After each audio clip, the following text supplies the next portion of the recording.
Okay, let's join Jodie now for our studio interview this morning. Kia koe, Jodie. Kia ora, Scotty. I'm joined by two people to talk about this in studio. We have Dr. Regan Potangaroa, a structural engineer who has worked in disaster zones all around the world. And from Christchurch, we have National List MP Nicky Wagner. Let's start with you, Doctor. Mayor Bob Parker called you a boring academic from Auckland. Is that how you see yourself? Well, I hope not, Jodie. I hope I'm not boring. I really hope that I'm trying to sort of explain things. I'm not a person that's been stuck in a little room up here at Auckland at university. I've been around looking at disasters throughout the world.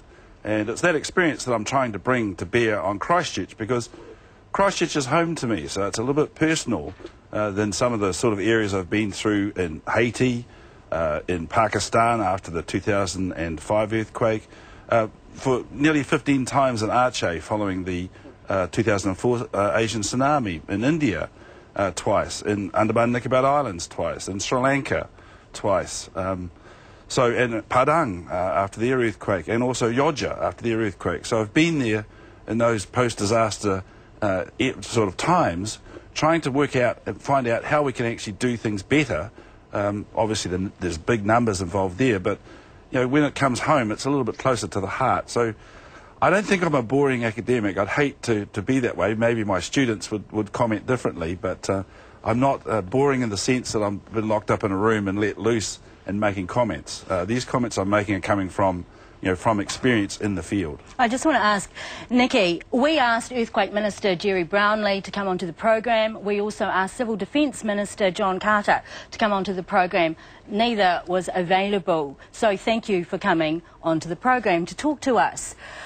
When you saw that story, you know, what's your reaction to that? Do you think it's pure racism, the reason why no one or the people in the eastern suburbs feel they're not being heard?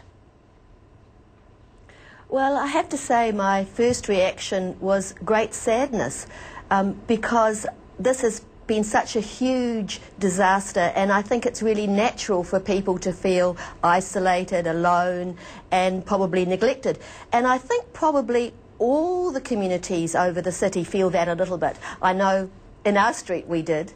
But what I've seen by being on the ground day after day is that hundreds of people, in fact probably thousands of people, have been sending resources into the areas that needed them most. The council workers, Orion did a fantastic job with the power, water, sewer, portaloos, Farmy Army, the student army. There were hundreds of people all over those suburbs. So I feel sad that people don't feel that they've been recognised. Do you accept that they're not being recognised? Well, I find that really hard. As I say, I've been on the ground. So and why I've do you seen think they're saying that no one is listening? No one is listening to them, and that they're not being heard then? Well, I wonder if it's the scale of the disaster. One of the problems is that it's really hard to communicate to an area that's been really badly hit because there's no power. It's easy if you're in a safe suburb because you've got the internet, you've got the television, you've got the radio.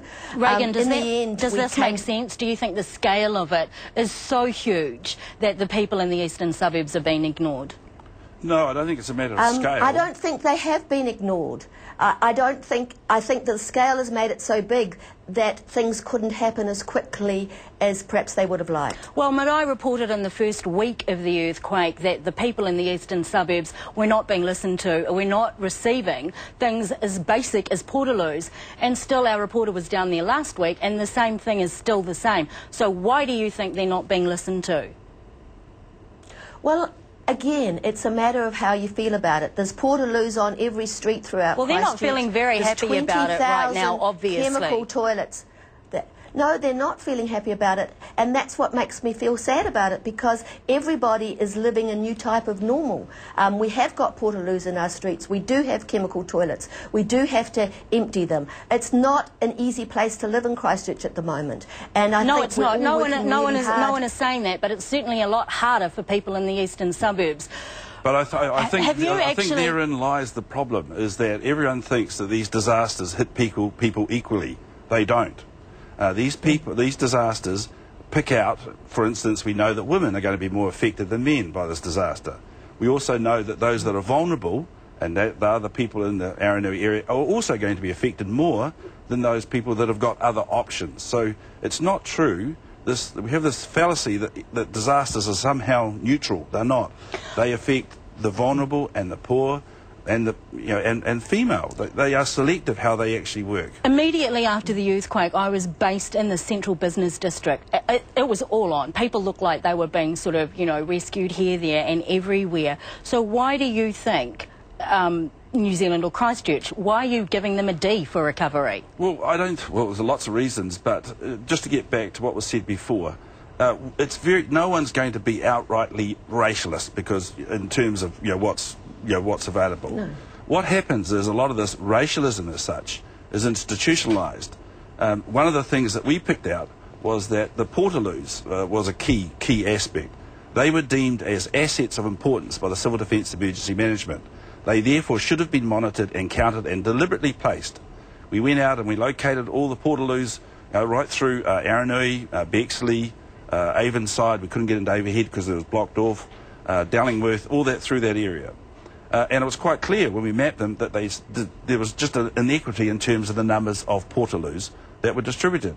Now, it just so happens that most of the Marae Polynesian community, a large percentage, live in Aranui. So the logic is that there's some racial part to it. But I think the real shame is that there's no trust. And that's one part that as mayor, I will be really concerned about.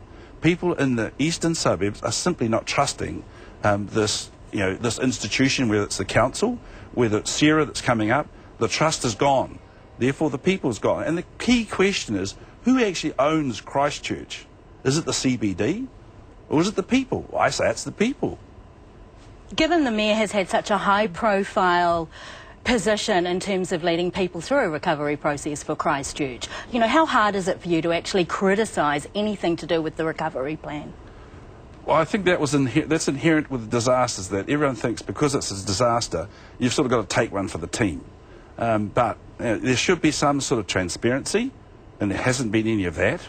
There should have been some communication. There's been minimal of that. Do you think he should resign? No, I don't think he should resign at all. I don't think it's a matter of him resigning. I think that Bob Parker as mayor has got this wonderful opportunity to reconnect with the people I suspect that he wasn't connected with before the earthquake. Nicky, when you talk to the cabinet ministers who are involved in the recovery plan for Christchurch, what is it that you will tell them, or what is your next step? I think you're right, the fact that we need to be very inclusive with what we're doing. Christchurch does belong to the people of Christchurch, and that's the way we want to go into the future. We want to build a new city, we want to build it safer, we want to build it better, and we want to make sure everybody can enjoy it. So we do all have to be involved in that process. And I think you'll find that the SERA legislation will allow that to happen. Not only is there City Council being involved in the community boards, the District Council and ECAN, so all those elected representatives will have voices. There's also a cross-party MP committee, and then there is a community committee as well. So I think we'll find that the people of Christchurch are really interested in how their city develops, and that we will all be involved in having some say in that. Well, can I comment on that? Yes. Because it's very interesting. You might want to correct me if I'm wrong, but the way that SERA is written at the moment, all these community groups, for instance the City Council being the main one, are simply advisors. They're not people that actually are involved in the decision-making process. That's the first thing. The second thing is, in all the disasters I've been to, this is the first time where a cabinet, where the SERA, the authority responsible for reconstruction, is actually connected directly to a cabinet minister. That has not happened in any other disaster I've been to, except for some very dictatorial states. Now, that's well, key, because I can tell you. Thank you very much. Unfortunately, I can tell you a little bit about.